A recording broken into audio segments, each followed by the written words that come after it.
I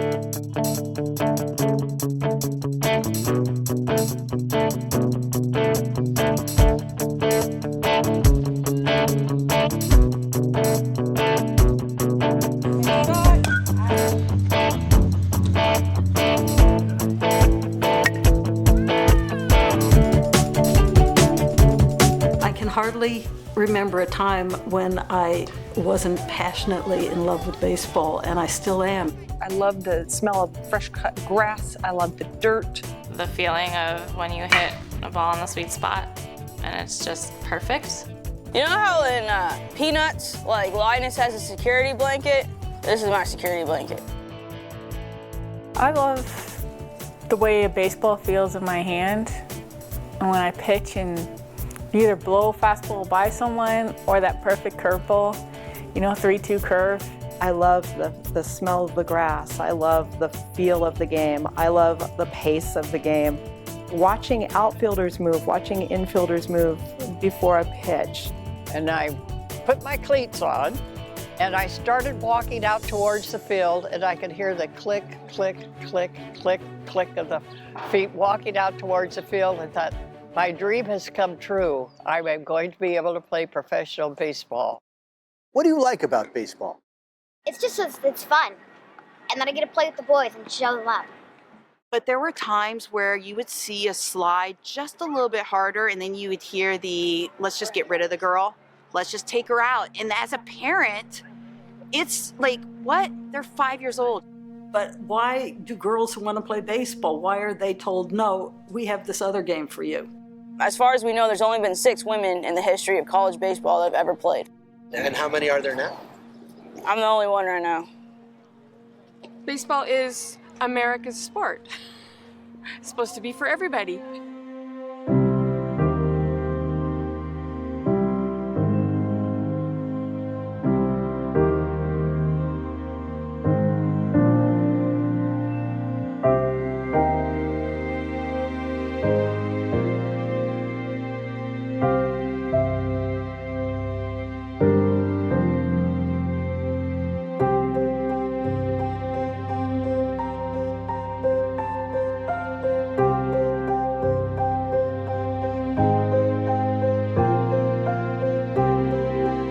Everything about race and gender in the United States is reflected in baseball from the start.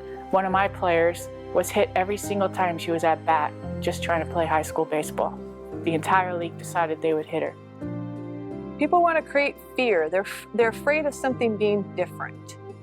It's still in baseball is a man's world. And people, for some reason, don't want to accept women playing a man's sport.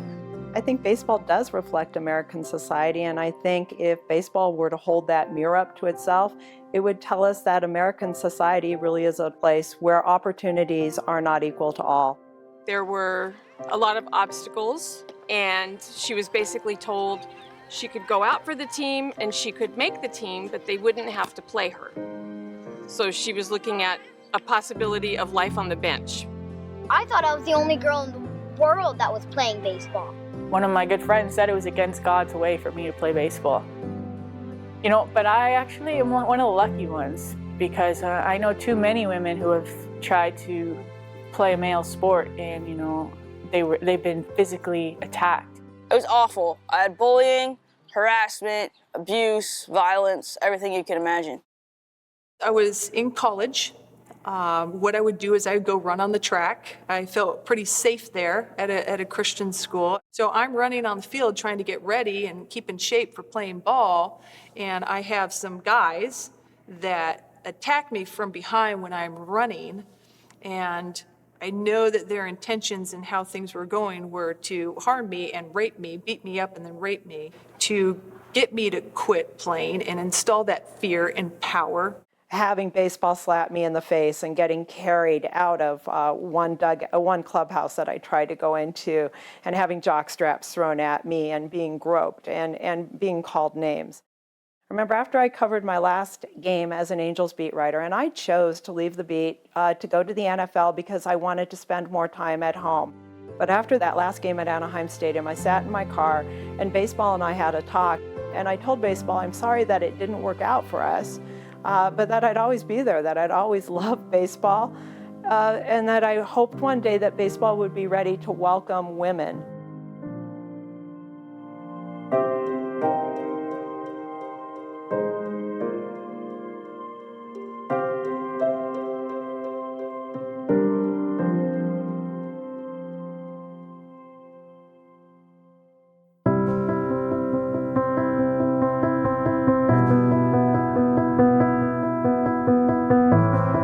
American culture has thrown everything they can at them to keep them off the fields.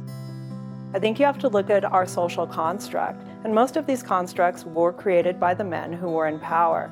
And women don't play baseball largely because of the way our society is structured. I think women, a lot of the child rearing responsibility certainly goes to them, family care goes to them, and we also have a culture where if you are defeated by a girl and you are a man, that's somehow insulting. So I think the women who do try to go in and play baseball, I think they're fighting a lot of cultural constructs that are there. I don't think that they are mentored. I don't think that they are supported the same way a man would be supported. Well, baseball traditionally is very slow to change. It has always had to be dragged kicking and screaming into the next decade, the next century.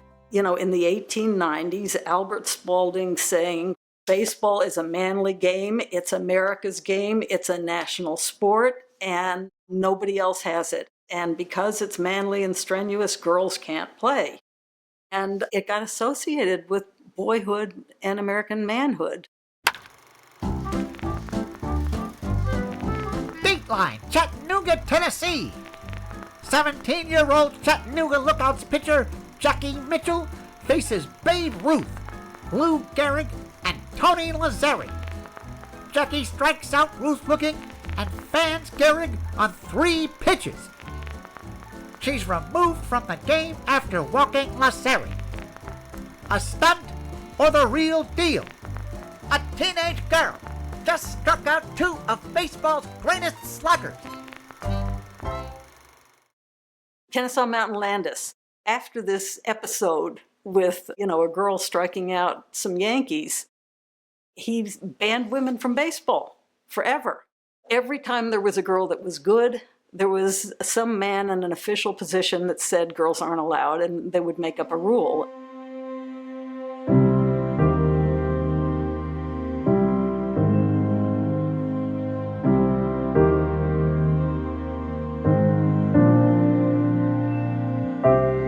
After the war and after our league, League of Their Own, died, the women were supposed to go back in the house and forget about being Rosie the Riveter and being able to play. And men then didn't accept the women. They thought they couldn't play or what have you, and they didn't want even to be bothered with it. I think it's insane that people want to put a gender to the sport, baseball. Baseball's just the greatest game on earth.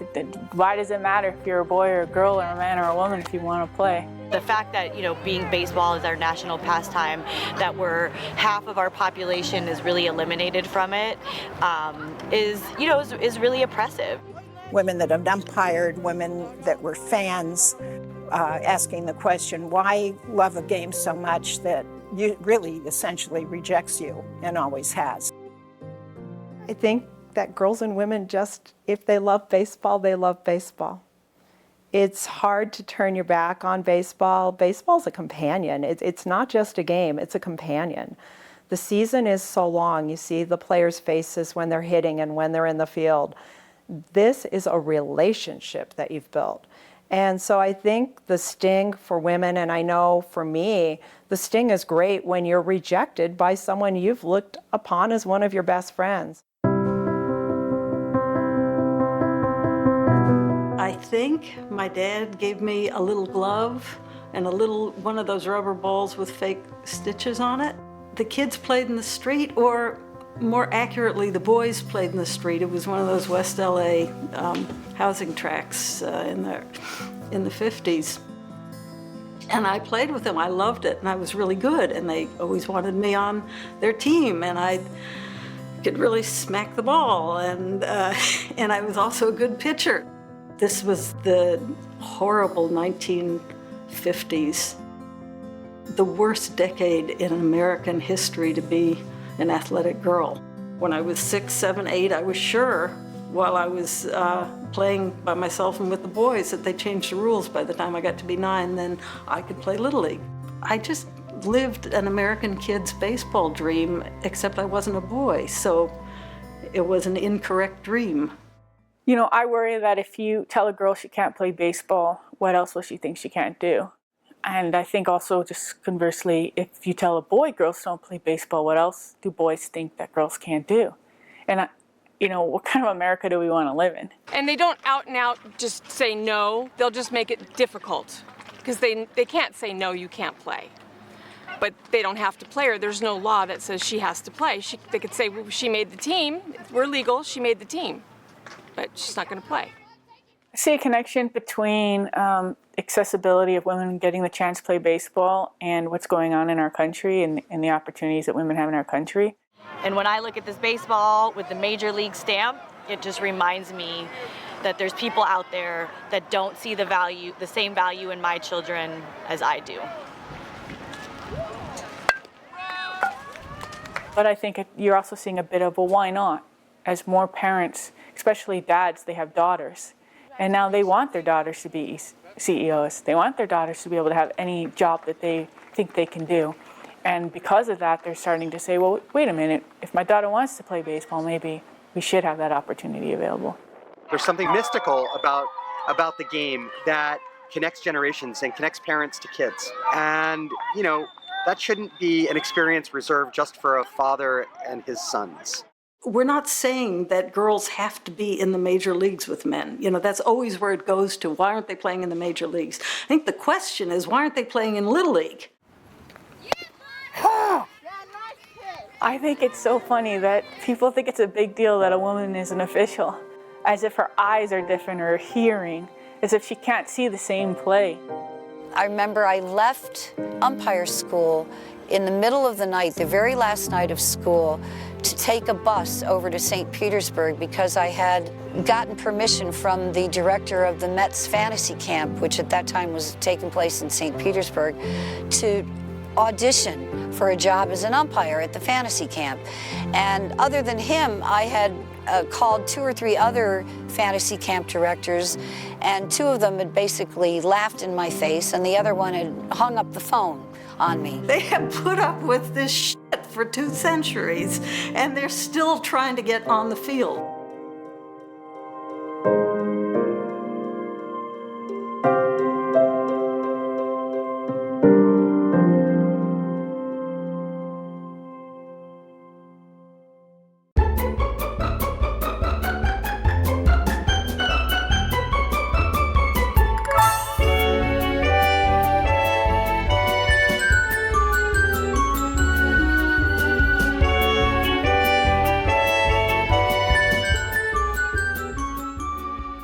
I started playing baseball and t-ball, and then I kept playing, and I had a really great time through up 12 years old. And then when I was 13, I had a new coach, and he said he didn't want me on his team because girls play softball. I think that baseball could be for girls if we allowed it to be for girls. We were told constantly that no one's going to pick her over a boy to take a spot on the team.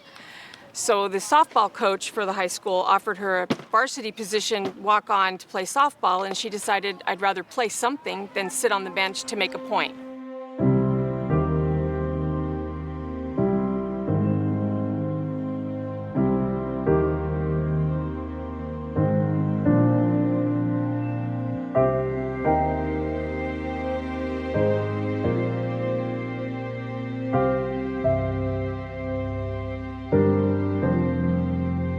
So this one little girl, Maria Pepe, represented by the National Organization of Women, sued the Hoboken, New Jersey Little League for the right to play and won, but it took 2 years, so she had already aged out of Little League.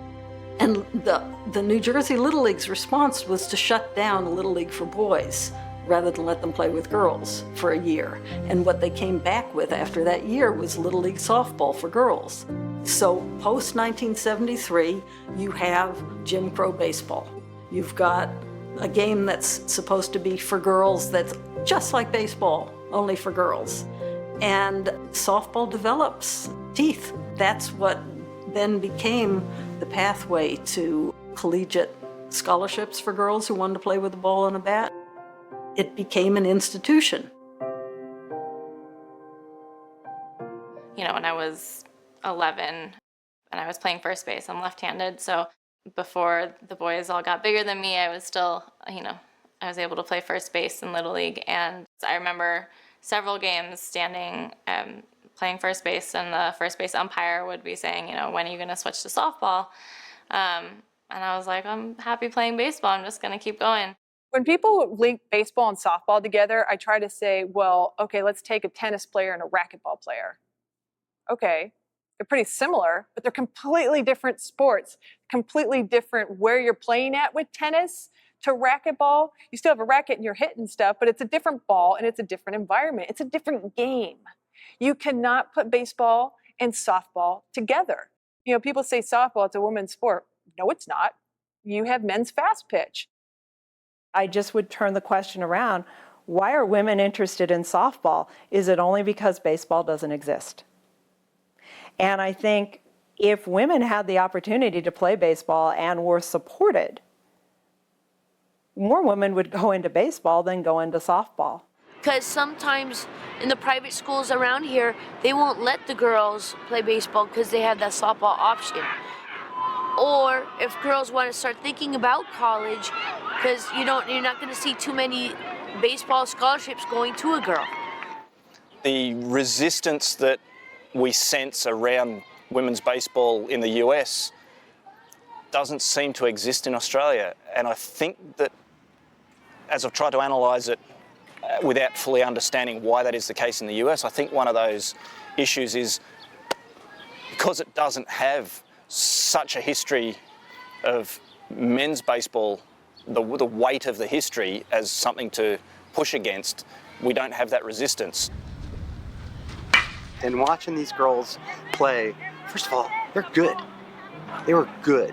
And these kids can play baseball, and it really made me kind of question why girls are directed into a different game.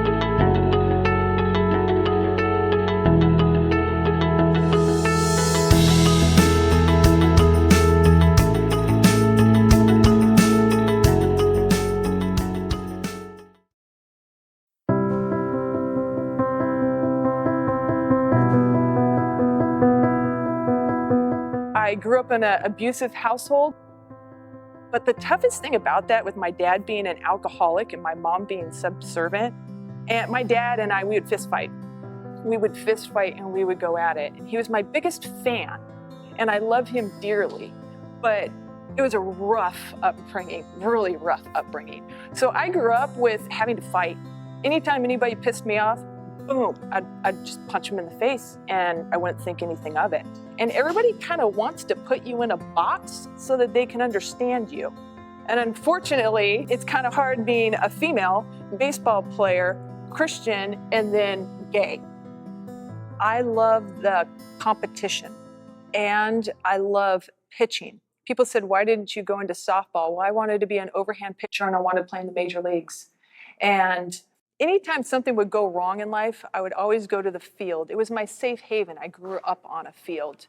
The biggest draw, I would say, is you take all the time in the practicing, whether it's mentally, physically, visualization, getting in the gym, and then you take all of that and you say, here I go on the mound. It's me against you, and I'm going to give you my best, and you're going to give your best, and we're going to see who's going to win.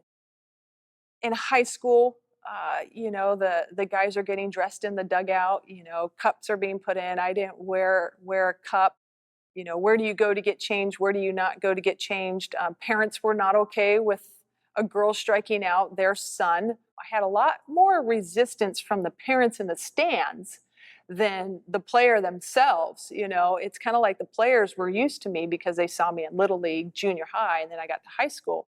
When I was in high school, a senior, I put together 23 or 25 packets.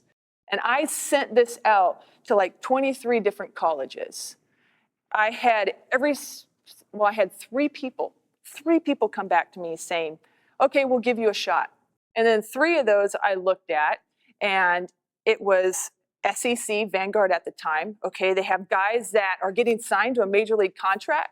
You're getting seen. It's great baseball, and I could possibly get a scholarship. Well, the first way I even knew about her, she sent me a packet in the mail like she sent a lot of other schools, and I looked, and my wife at the time said, well, nobody's going to sign a girl to go to school. I said, you know what? Christian school, Christian girl, good grades, left-handed pitcher. I don't care if it's somebody off the street, they could throw strikes. You know what? She deserves a chance. Why not? Why not? So then I went out and scouted a game, and I watched her pitch and was pretty impressed. So after I saw that, then I had to come to a tryout and have her throw to one of my players that played for me. So he caught her, and then he got up to hit against her. And he goes, I think you got something here. I think you'd be right to do that. It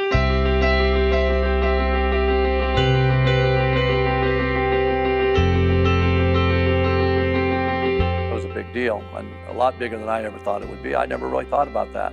So the players obviously had read the newspaper too. And so when we came to practice, it was very cold that day. They were just kind of sitting there staring at me, did not say a word. And I said, all right, everybody out in center field. What's going on? You know, obviously you read the papers today. Is there a problem here? And they go, yeah, we're not playing with the females. Some of us aren't coming back. I said, that's fine. I said, I'm paying for your scholarship. The school's paying for you to play baseball here and go to school. If you don't want to come back, there's plenty of people that want to play college baseball. Leave. If you want to stay here, you know, your opportunity is show me you're better than her. If you're better than her, then you play. If she's better than you, she plays. I picked up the Daily Pilot newspaper that morning, read that a young woman was going to pitch for a local college, Southern California College, that afternoon. I got in the car and drove over, and that was February of 1994. So I was taken with that game. It was one of those magical games when all the stars aligned. The media was all over this. And she was in the zone that day. She pitched a 12-1 complete game victory. She made history that day as the first woman to ever win a college game. Media was crazy. Thank God there was no internet at the time and this had happened, or cell phones even at the time or anything like that. It's crazy. I mean, the Today Show, the Tonight Show, she did 60 Minutes. CBS Morning News, CBS News, and then the frenzy just all over the world, especially in Japan, was unbelievable. She was a hero there. A man-dominated society. A woman tells men, shows that she can compete with men.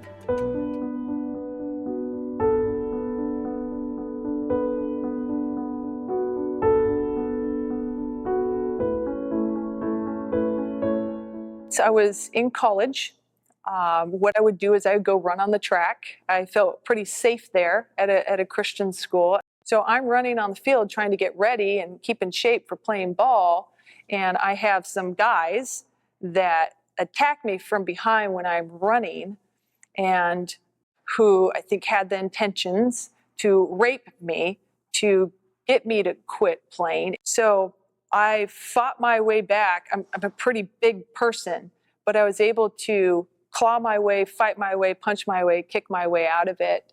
And then they were able to take off. But obviously I didn't report it. My roommates came back and they knew something was wrong. But I just didn't want to say anything because I was so afraid that I would get kicked out. It would be all over the media. I wouldn't be able to play anymore. Work ethic, I wish I had 8 other players on the field like her. Nobody worked harder than her. If I said run a mile, she ran 2. If I said run 5, she'd run 10. And a baseball IQ, very, very high. But Isla was raised in a very religious home, and it was considered the deepest and darkest of sins to be gay. And so she was ashamed. Essentially, Isla came out to decide that, yes, she was gay, God had created her that way, she was born that way, and she wasn't going to give up her faith over it. She was going to keep her faith in God, and she has. She wound up pitching 4 seasons of men's varsity baseball. Then she went on to pitch 3.5 seasons of professional men's baseball in a very good independent league called the Northern League.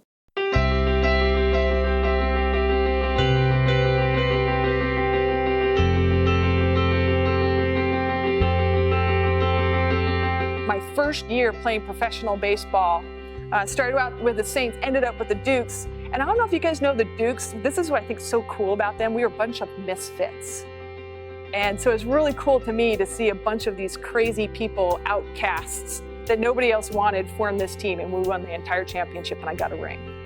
I never thought that that would be possible. So winning people over, what happened, I can give you an example, was when I was in Fargo. How there's this one lady in there just, you know, yelling and going nuts and saying all these horrible things at me. And then after the game, she came up and was apologetic. Same with Doug Simnick, who was saying he was going to put his infielders in the outfield. He was going to take his pitchers out of the game. He wasn't going to play people anywhere. And he came up to me after the game and said, "Good job," and shook my hand. I was like, oh my gosh, how did this happen? George Mineral, my manager, he was like, "I didn't know at first, but you've gone 12 scoreless innings in this league. I believe that you can make it. You're legit, and I'm going to help you get there." I think she's just so humble and down to earth, very competitive, loves to win, has a passion for the game, has a passion now for life.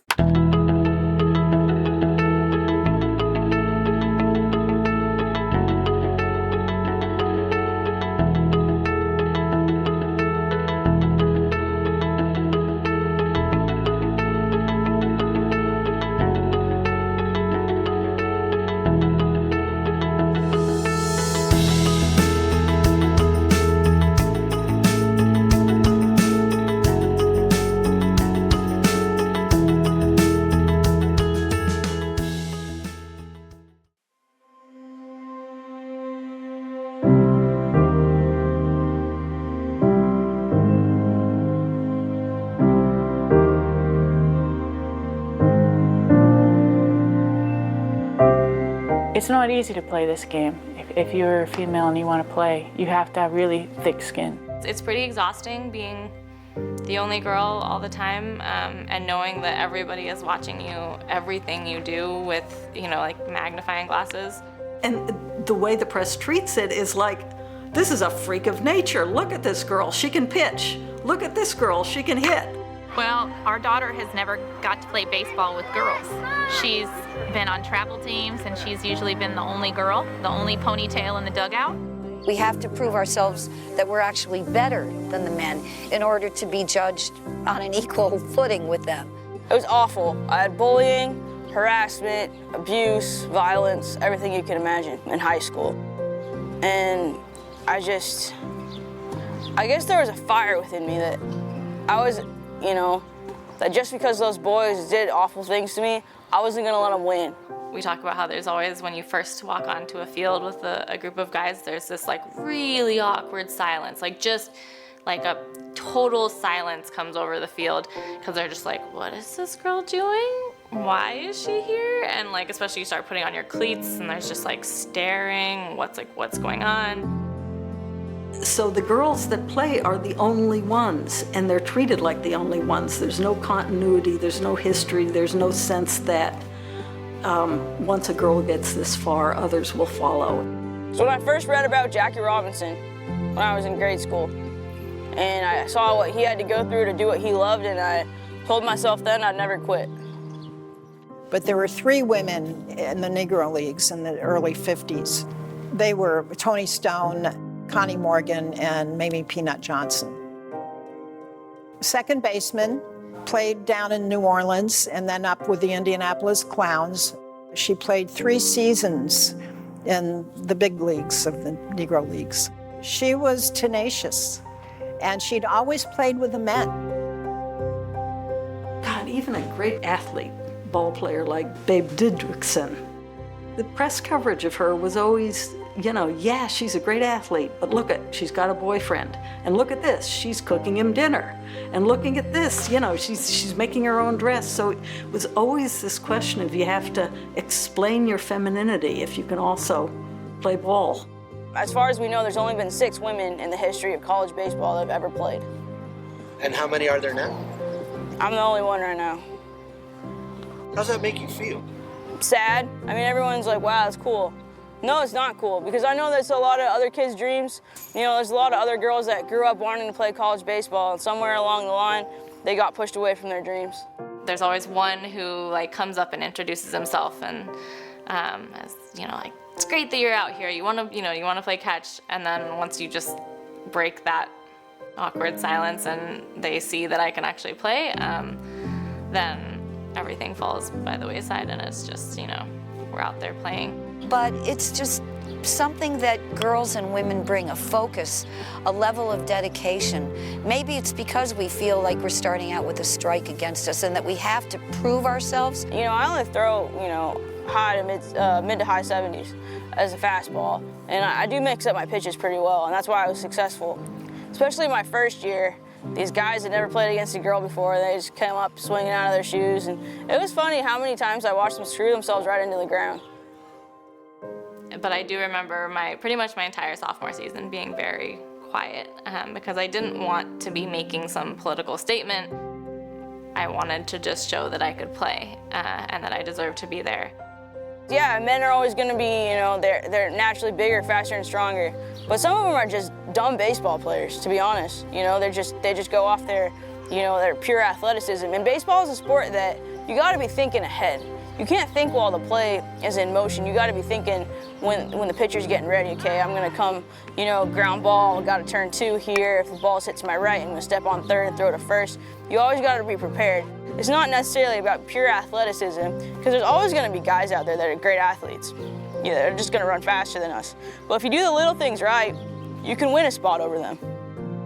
Well, I think the challenge is she's learning how to be a better ball player every day. She's been 6 and played on an 8U team, so she was the youngest, the only girl, and the smallest. So she's learned to be really mighty, even though she's tiny. When you play with girls, you show that you respect them. All the girls who play baseball, they just want to be part of the team. They would actually like to not even be known as the girl on the team, just a teammate. First of all, my male teammates voted me team captain at my school. So that brought me into tears. It was just so much respect that I'd earned over the years from them. All of the boys that she's played with have never been a challenge. They've been fantastic. They take a little bit of getting used to. Like, they at first were like, is that a girl coach? And it's like, I don't see a girl, I just see a baseball player.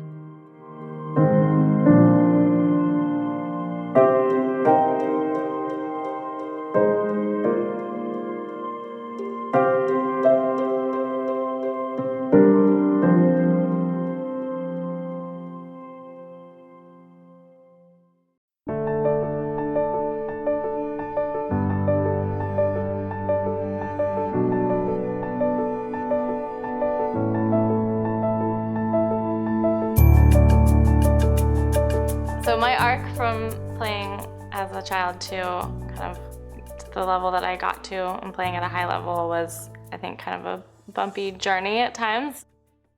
You know, started off in Little League, and there were, you know, always a couple girls playing in Little League. I was thought of sort of as an anomaly because I was always the best girl in the league and that I could keep up with the boys, which people didn't seem to expect. But through Little League, it was like, all right, you know, this is what's going to happen. And then when she turns 12, she's going to switch to softball.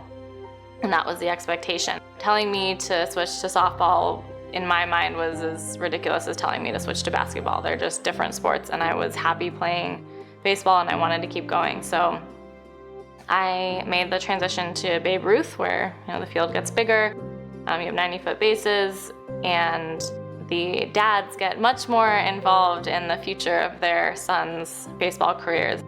And that was sort of when I started getting less playing time. There are 5 coaches, so that means there were 5 coaches' sons, and it just like, they thought that I was taking time away from a boy who has a real future in the sport. And I will say I never really had an issue with the boys. It was always with the dads and the coaches. You know, the guys were always really pretty accepting of me because they saw that I was just out there to play. I wasn't making a statement. I was just playing and I could compete. So once they saw that, that was kind of the end of the story.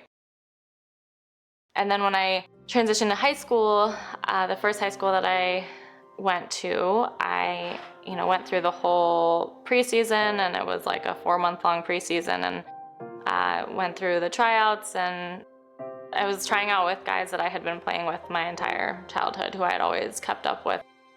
And I was cut, and they said that I wasn't big enough, fast enough, or strong enough to play JV high school baseball.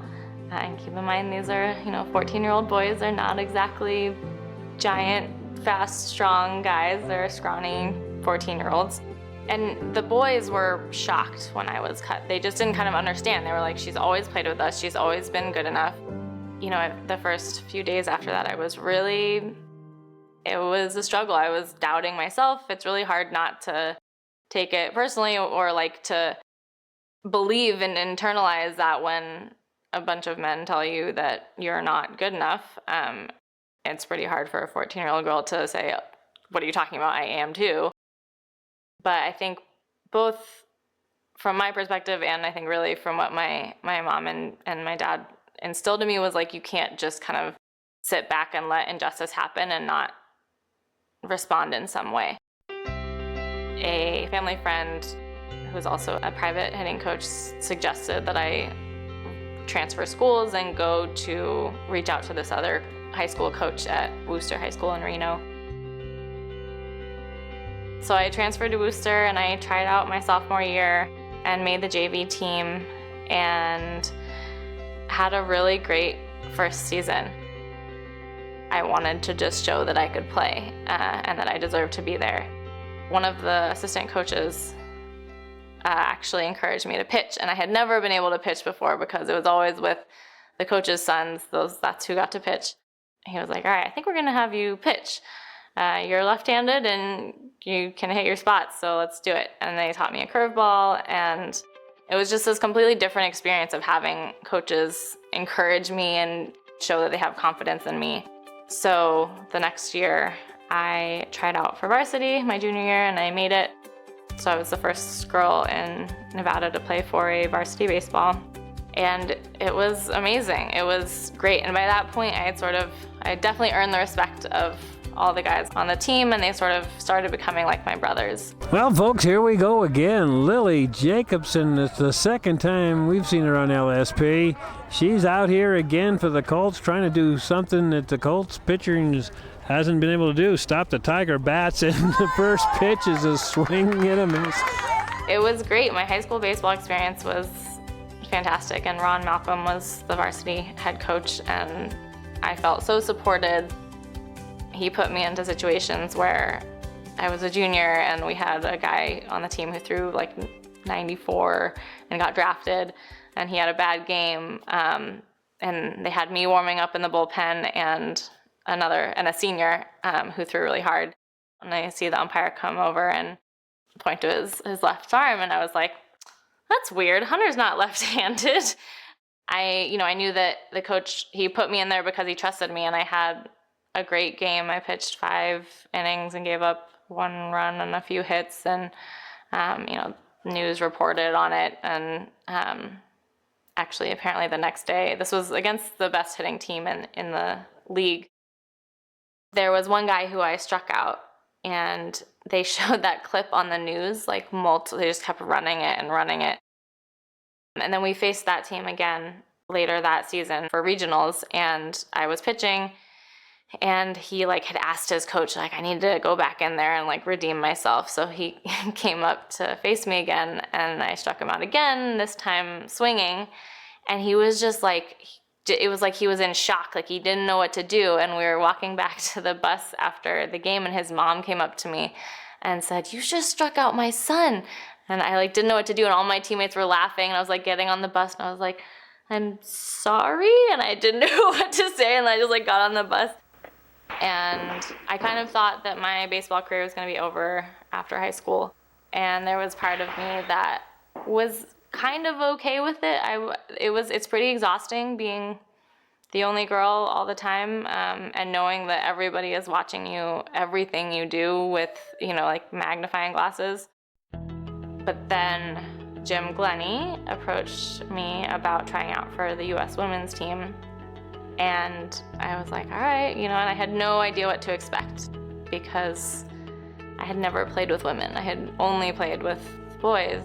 And I had this idea that like, oh, these other girls, maybe a few of them played high school baseball, but like they're probably mostly softball players, and that means that like surely they can't be as good as I am.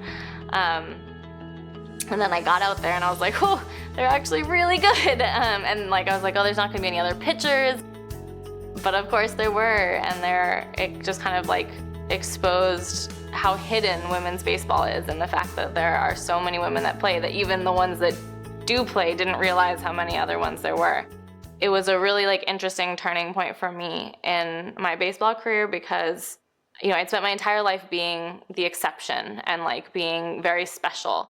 And people saying, wow, you're so good for a girl, and like, you're playing with boys and it's this big deal. And like, I think I sort of valued that. Like I valued being the exception.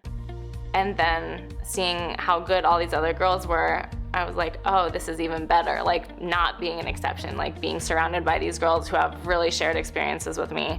And a lot of them having gone through the same things to play high school baseball and getting pushed out in various ways. And it was like, oh, now I found my community. I don't have to be an exception anymore. It was so nice to just be able to be a part of the team and like blend in and actually just be able to play and not have to think, oh, who's watching me and judging everything that I do. And that if I mess up, it's because I'm a girl and I have, sort of failed female athletes everywhere.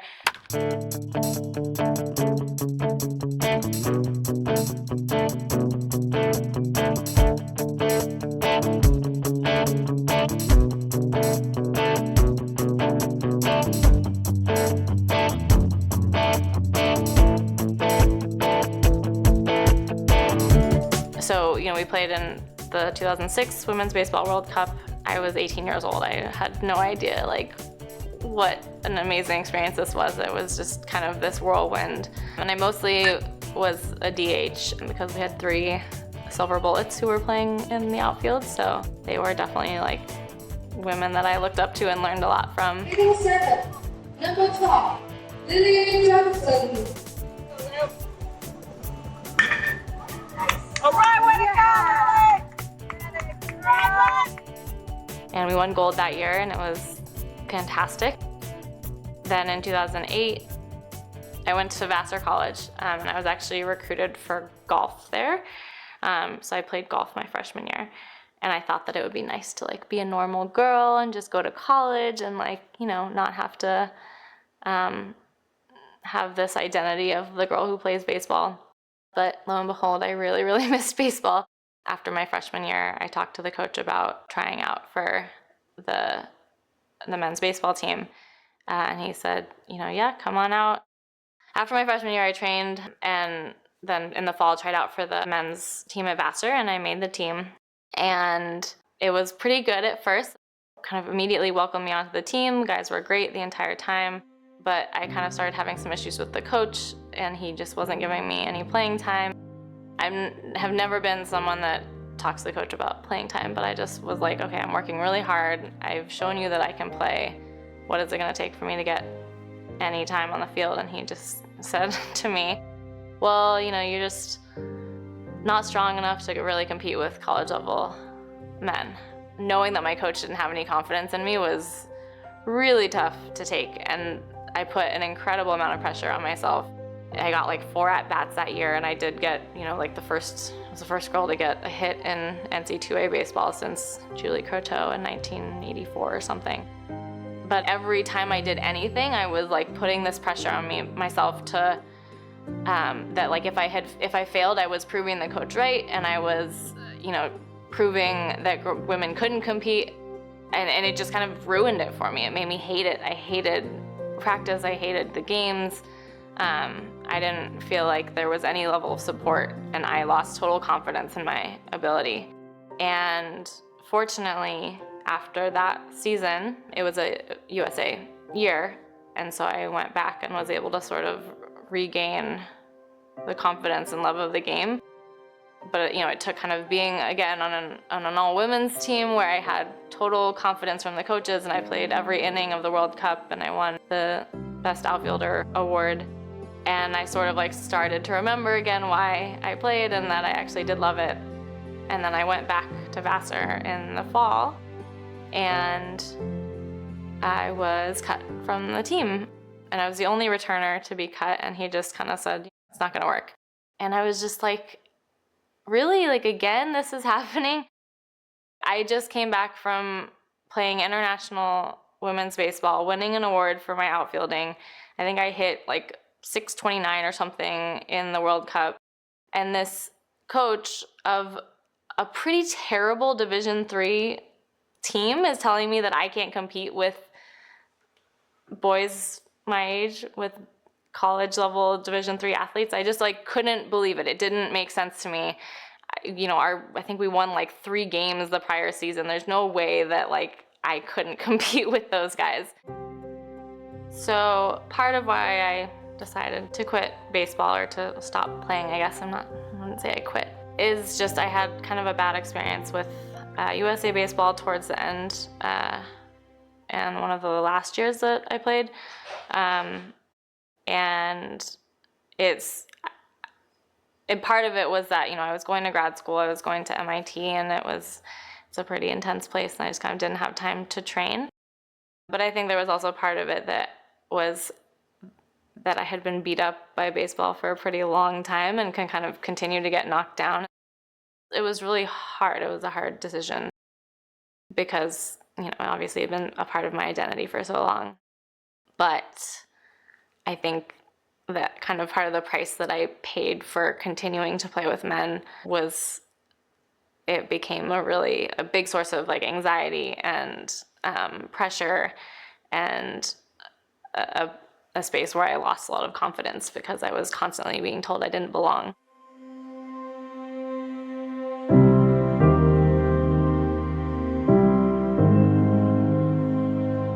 I first saw the spark of athleticism in Lily when she was crawling. When some of her friends, the boys, were going out for Little League, and she said she wanted to play, and I signed her up. And it was like a flashback to my youth when all I ever wanted out of life was to play Little League. And she just had this natural swing. And all the fathers were going, oh my God, it's Will Clark. We share something really deep with our love of baseball, and I had this kind of champion behind me for my entire career. But I think I also knew that it was very personal for her, that it wasn't just about my career, it was about her exclusion from the game early on. And so I think that ended up sort of I tended to put pressure on myself, and I tend to do that in life, and I think I took a lot of that weight of like her exclusion, and it ended up feeling like a lot of pressure for me to continue playing, and I think I continued playing a little bit longer than I probably should have for my own sort of emotional and mental health. Knowing that this was so important to her sometimes made it really hard and put a lot of strain on our relationship, especially when I was starting to feel like I wanted to kind of scale back and not play as much anymore. It took a lot for me to actually be okay doing that and feel like I was letting her down. And she got hurt a lot. At a certain point, now looking back, I think I should have given her an exit strategy, and I didn't. And I have a lot of regrets about that because I think she went through a lot of pain that I wish she hadn't.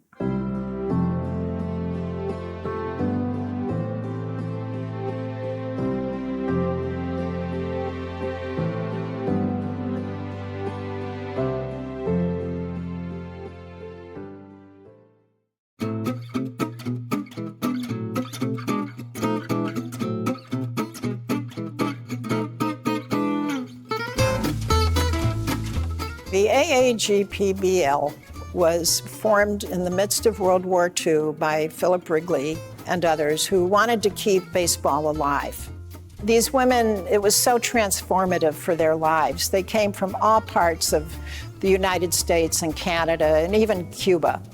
They had an extraordinary experience that they never would have been able to do. Most of them were working class farm girls.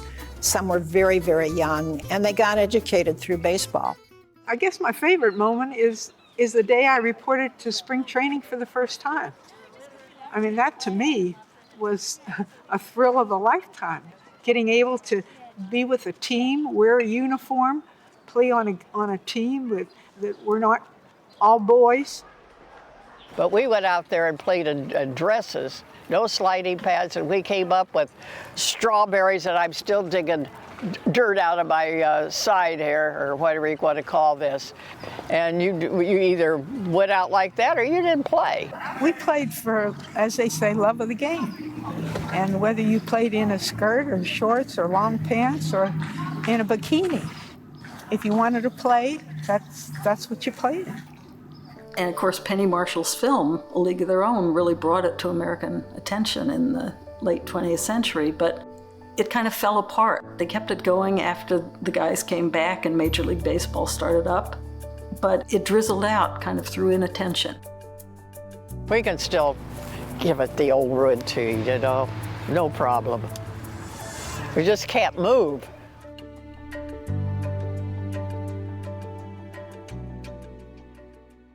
So at 9 and 10 years old, I actually played Little League Baseball in South City, and I was one of 2 girls that played.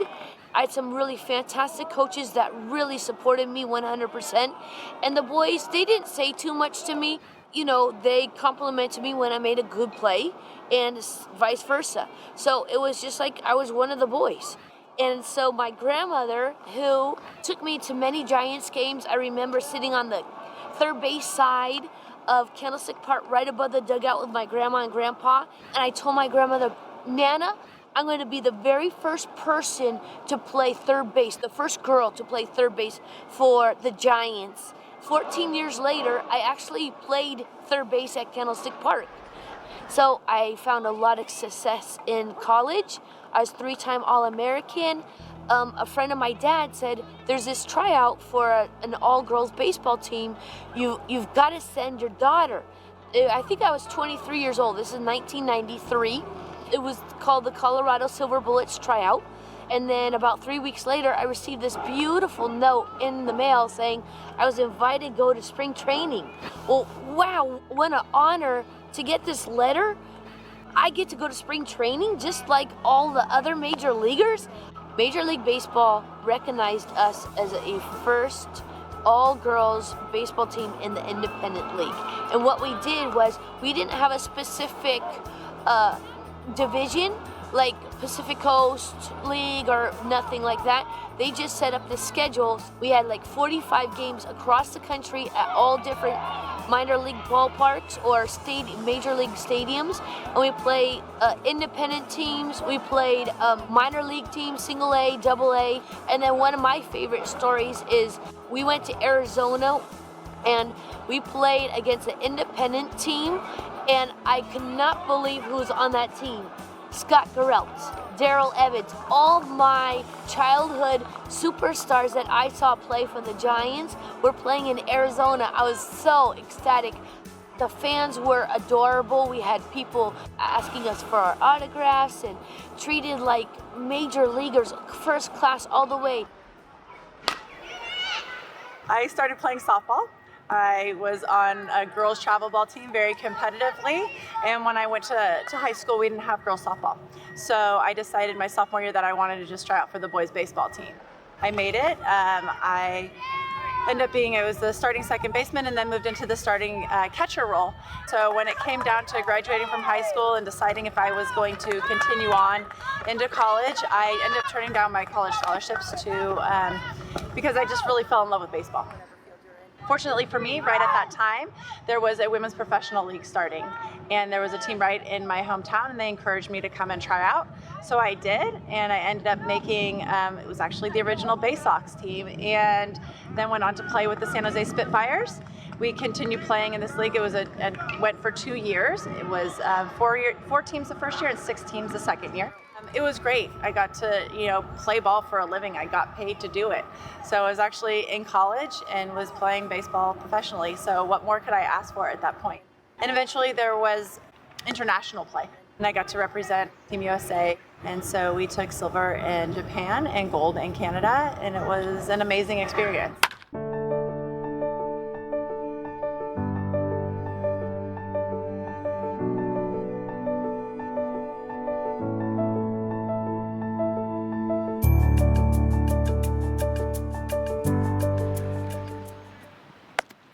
Aussie Sailors is almost the heart of this movement. I've never met a female player with more passion than Aussie. She just breathes this game. It's all she cares about. And so she's a real inspiration for our girls. In fact, she was told by a very prominent pitching coach that she should quit when she was in high school and play lacrosse. Now she was not just pitching at the college level, but captain of her team. And her hat is in the National Baseball Hall of Fame. Well, I love baseball, so I started working out really young, strengthening my arm. I was about 7 or 8. Went to play Pony All-Stars. From there, I moved up to travel ball.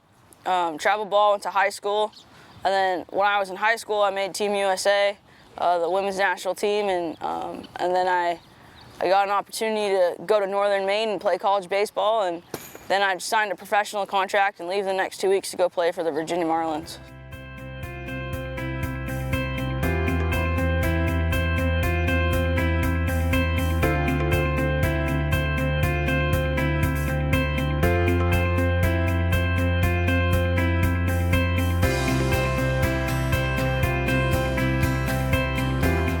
That was really my first women's baseball experience.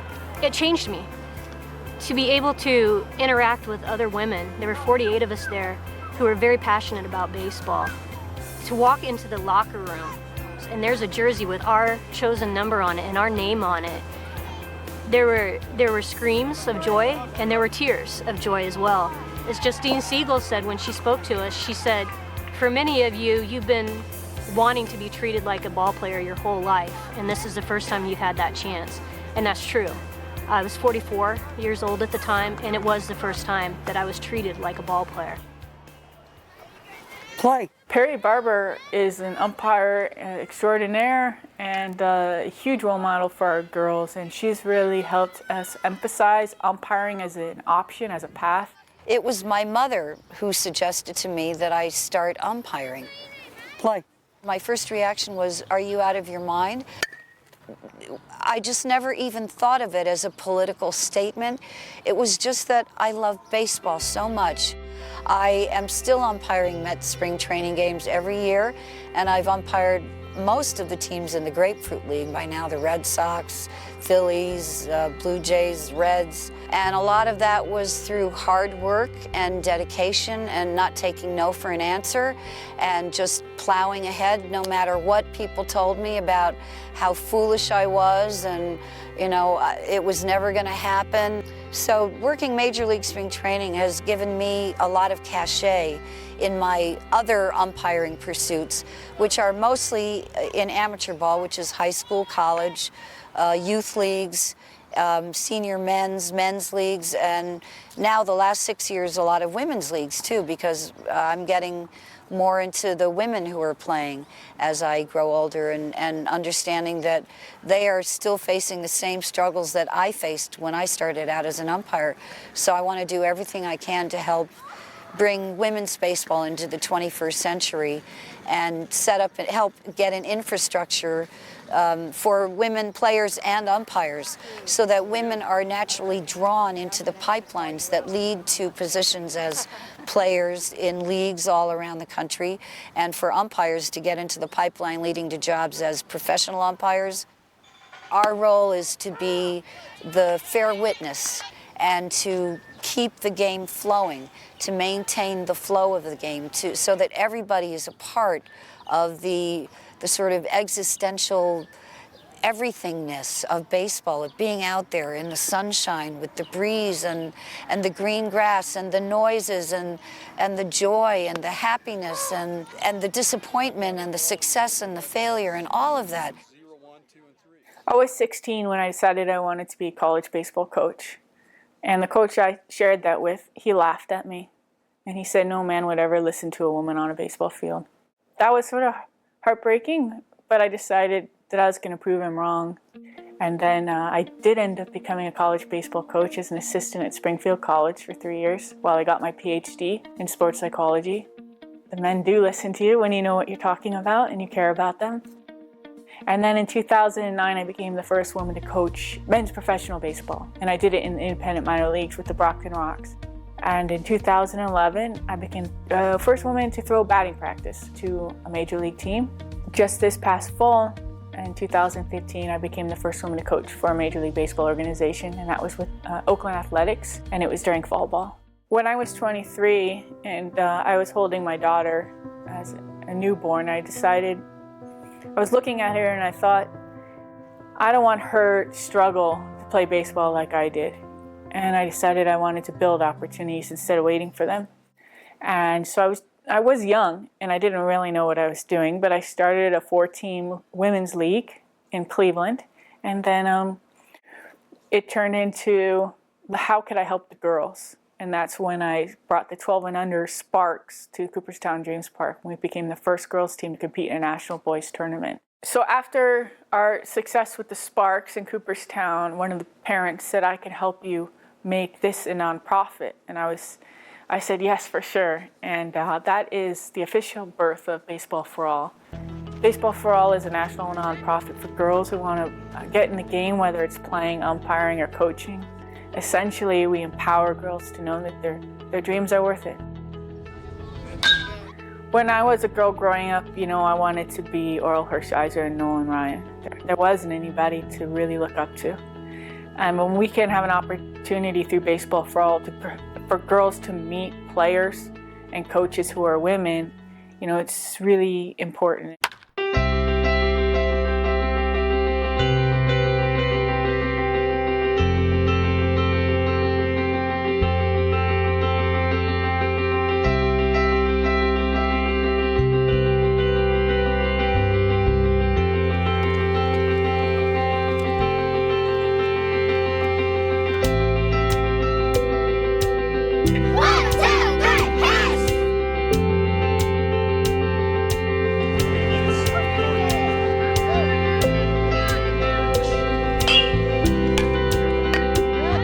Heard a woman who was watching a game say, when I was a kid, this never happened. It would have never happened. I didn't know the girls could play baseball. Baseball for All is invaluable because what it does is it gives all of us, it brings us together, right? And that being a girl baseball player it can be an incredibly isolating experience. And because of Baseball for All, we get the chance to, through the tournament, come together and actually, meet each other and socialize and play together. I mean, it just brings tears to your eyes to see over 200 girls with hats and cleats and mitts. So now it's my dream to give these girls an opportunity, the same opportunity that I had playing baseball, to give them the opportunity to live their dream. Wow, it's been transformational. She came out after the first game and said, Mama, I get to play first base. I'm second at bat. At home, that's not usually where she starts or where she plays. On her all-boys team, she's usually catcher or outfield, and usually ninth at bat. It's fun, and everybody can do it. Justine is out there in the trenches, making it possible for any little girl who wants to play baseball. Our players love meeting Maybelle and Shirley. I mean, not only are they hilarious, they just have great stories of when they were playing. It means a lot to Baseball for All to be able to unite with women from the All-American Girls Professional Baseball League. I hope that you have the same opportunities and the passion and the love for the game that we have, and that you will have the thrills and joys of baseball. I hope there's a league of their own.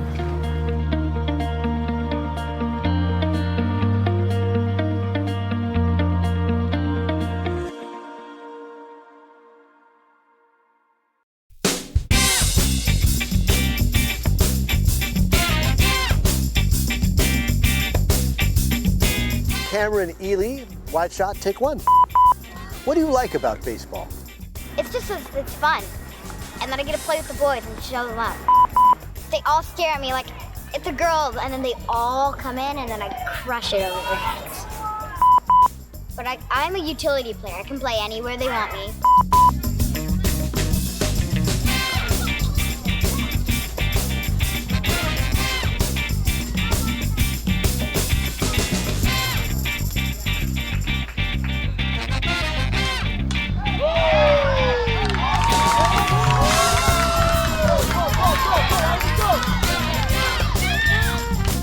Cameron absolutely loves baseball. She's passionate about it. She's little. She tries really hard. She knows the history of the game. She reads every single book. She's watched every teaching video that Cal Ripken has.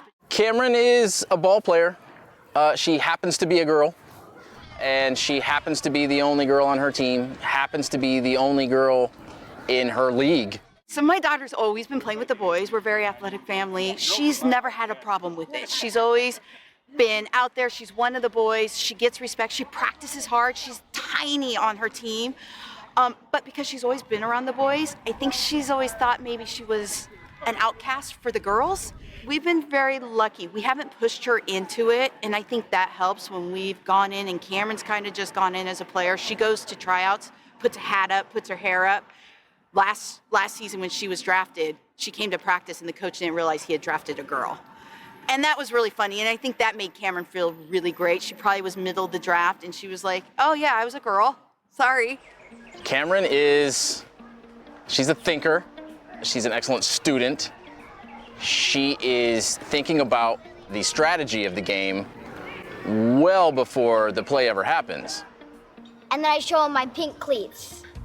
I actually hate the color pink, but I wear them just to show, like, when I'm up to bat, I want them to, like, come in to think I'm little and I can't hit. I'll try and be nice, like, ooh, sorry, I hit you. Just because I'm a girl doesn't mean I can hit hard. Cameron is a dream daughter. She's kind to everyone and everything. She's a leader. She wants to take charge to make sure that everything goes well and everyone is happy. This is another highlight. Me with the Monarchs winning the 10U championship here in San Francisco. And we are completely undefeated, 4-0. And yesterday, walking through a lobby, there was a dad with two boys about Cameron's age, all with baseball hats. Cameron strutted through that lobby with her uniform on. She's got the knickers. She's never worn knickers like Jackie Robinson. It's adorable. She's strutting through the lobby, and as they walked by, those boys were just like, Dad, she plays baseball? For me, I was just like, you know, we've heard it before. It's like, oh, there's a girl on the team. There's a girl on the team. But this was like, she walked through proud. And it wasn't that she was just the token girl on the team. She was a player, and those boys saw it with her walking through the lobby. She just walked through and she's like, yeah, I play. If you get hit, take it for the team. If you get it, it already happened. You can't change it. Don't cry about it. We've asked the question season after season, Cameron, do you want to play softball? And she wants nothing to do with it. She's a hardball player, and I think that's the end of the story. Quite honestly, we haven't really discussed what Cameron's baseball future will be, because that is wholly up to Cameron. I'm hoping it's a career. I want to be the first lady in the MLB.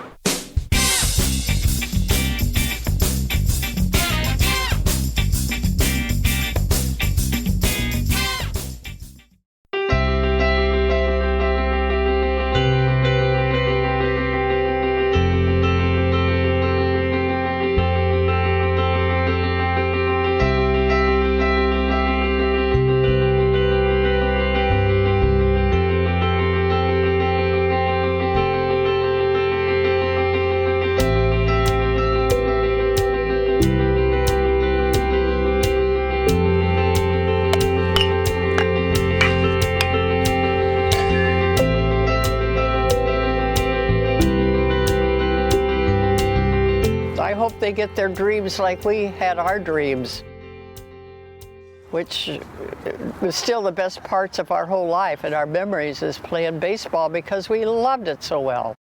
And so I think I have great hope because girls and boys, who are at least the ones who are coming through my classroom, believe that anything is possible. They're the next generation. Perhaps they'll be the agents of change and the people demanding that we do make the progress. You know, when I was at Nationals in Orlando last month, we had the first ever girls national baseball tournament. We had 12 13U teams and 2 10 and under teams. And you would have never seen that 10 years ago when I was 12 years old. You know, I always thought I was alone. And that was such a lonely feeling. And it brought me into tears when I looked out there and saw all the little kids together having a good time. 150 little kids out there, all girls, playing baseball, living their dream, having a good time. And no matter what happens in life, they'll never be alone. Baseball connects our past to our present, and to allow these parents, you know, particularly these dads who grew up playing mostly, and there are some moms who may have had some experience to the game, but to experience that connection with their own daughters is also pretty important. The game needs these girls. I think the game of baseball needs these girls even more than the girls need the game. It's probably going to be up to Major League Baseball, just as the NBA sprang off and kind of did the WNBA. Well, who's going to watch women's basketball? Guess what? Women's basketball is a beautiful thing to watch. These women are strong. They are impressive players. They're in great shape. Why not look to Major League Baseball to say, what can you do to support this dream? I want to go to a Little League game and see half of the players being girls. I want America to encourage its girls to play baseball. If you want to play softball, but if you want to play baseball, welcome the girls and don't make them be the only girl on the team. And I think if baseball were projected to girls in the same way that baseball is projected and marketed to boys, there would be a demand for these leagues. And it could be that the sporting goods manufacturers have to come together, because all of a sudden, if they're marketing equipment especially made for girls, guess what's going to happen? Participation's going to go up. A new market's going to be created. Okay, so in my baseball dream of how to make it possible for girls to play baseball in this country, you completely integrate Little League. You let as many girls play and you encourage them to play.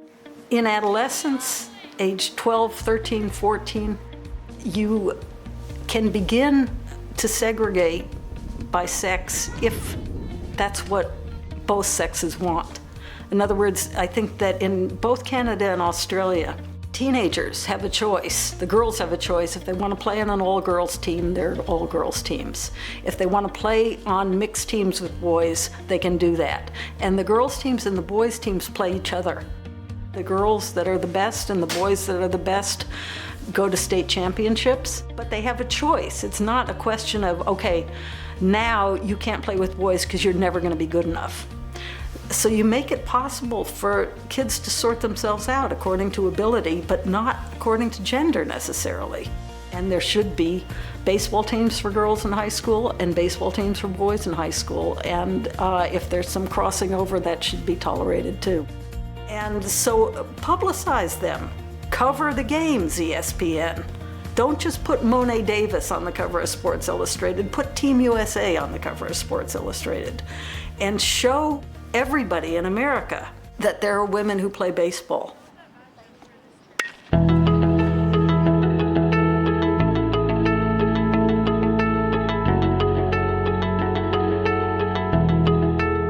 What's actually I'm most proud about is, this started with one Bay Sox team. We now have 6.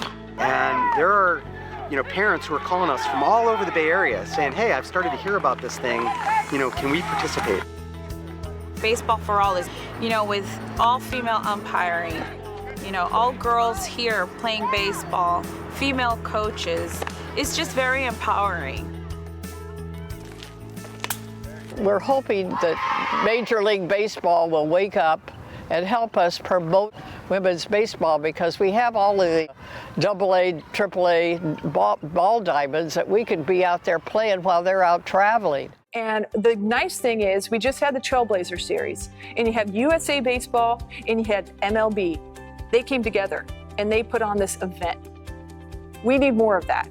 In 10 years, I see Baseball for All as the continued leader of girls baseball, continuing to advocate and continuing to educate. I think the goal is that Baseball for All inspires girls baseball leagues all around the country. Why not give girls a chance? We have these arbitrary rules in place saying, oh wow, there's only softball teams in college, so we can't have girls play baseball. Come on, let's do some creative thinking. Start those baseball leagues, and let's see what women can do. Now we feel like we have a community of girls and women for the first time that did not exist even as recently as 10, 15 years ago. So I think things are about to start changing very rapidly, and it's not going to be as difficult a proposition for the girls that are coming along now that are starting out at 6, 7, 8 years old, for them to continue and to see that there is a future, that they don't have to give up baseball and become softball players when they go to high school, that baseball is a possibility in their lives and that they can continue to play it and be successful and travel and inspire other girls and women to play and umpire. And there are several organizations that are scrapping for this and working on it. They don't all work together, and that's a problem. I'm going to speak for the United States. I think it's an organizational problem. And the reason why I say that is I have a lot of good friends in Japan who have put together the women's Japanese baseball over there, and it is just flourishing. They have it down. They're getting the best coaching. They have that succession as far as going to college and then playing pro and doing this. It has taken them 10 years, but they've been able to grow it and to do that. We want to grow women in baseball and learn from Japan, learn from Canada, learn from Australia, and come together. And then I think as soon as we can organize that and be bridge builders, I think it's going to explode, but all of us need to come together and do that. Anytime you're trying to change things, there are going to be people who are benefiting with the way things are constructed now. So you can bet your bottom dollar that they're going to find that rule book and wave it in your face. I think it's up to us now to say, who made these rules, and are these rules still working for all of us today, not just the dominant one?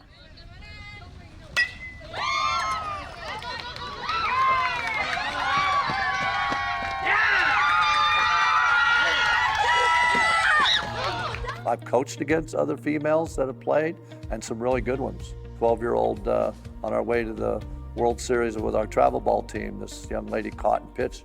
She was excellent. Baseball knows no boundaries. You know, it doesn't matter who you are. It's America's pastime. Let's play. Don't let anyone tell you you can't do something because you're different. Every day you step on that field is a blessing, and treat it like one. You know, baseball is a privilege, not a right. And if you put your heart and soul into it, it can take you to places that you wouldn't even imagine. The girls are good. Give them a chance. That's all we ask. I never went to Cooperstown until a woman writer was inducted. My dear friend Claire Smith was inducted into the writers' wing of Cooperstown this year, and I went. And I can guarantee you, I'm going to go to a lot more baseball games in my life. But if there's ever a game where that woman's making her debut, you can look in the stands and you're going to find me sitting there, and I'm going to be cheering for you. You're going to represent the best of all of us, and I hope you're standing on our shoulders. And I want you to know we're all rooting for you, honey.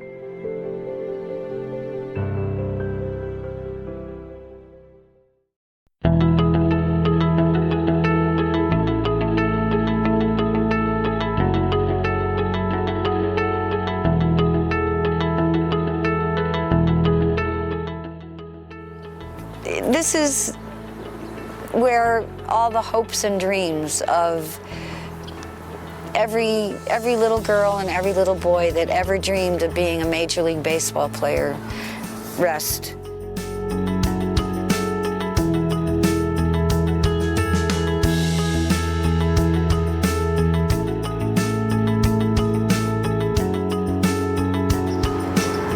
That feeling is the greatest feeling in the whole world. In fact, I could hold a baseball forever unless people think I was crazy.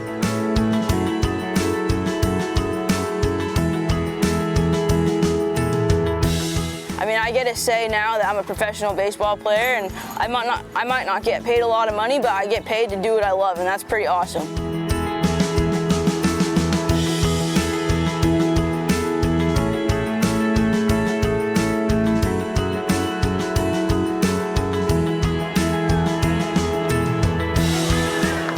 Speechless.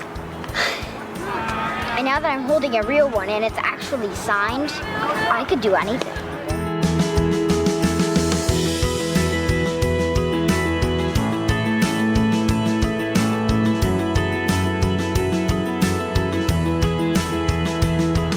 It's comfort. It's my life. It's my love.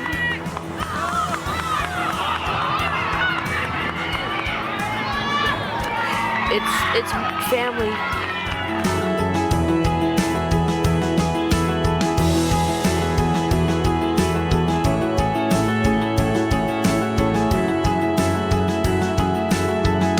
In New York City in the 50s, in my neighborhood, you didn't have organized, supervised sports for kids. So we made our own games and we played baseball, boys and girls together. And you figured out a way to get in the field and stay on the field and get along with everybody. I learned a lot about male-female relationships out on that scrubby baseball field.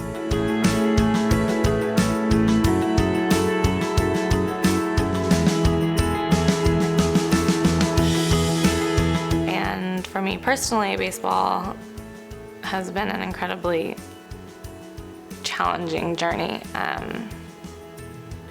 That has given my life a lot of meaning in a lot of ways and has kind of formed my identity, but has also been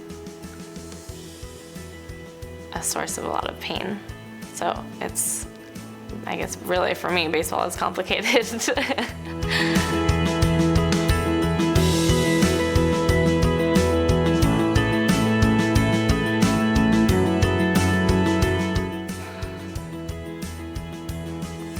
Play ball.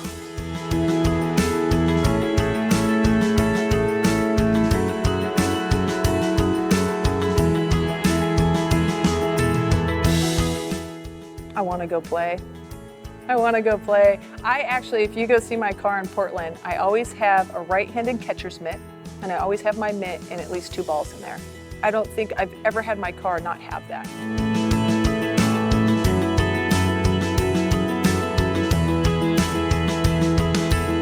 If you haven't figured it out, I've had mostly negative experiences.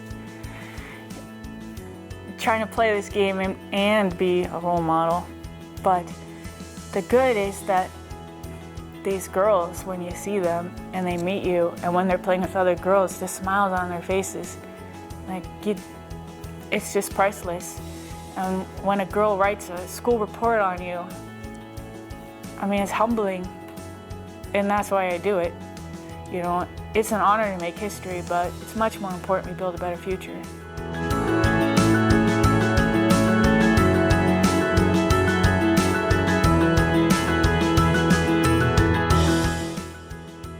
This baseball is the world. And when I hold this baseball in my hand, I hold the world in my hand. And anything I want to do is possible.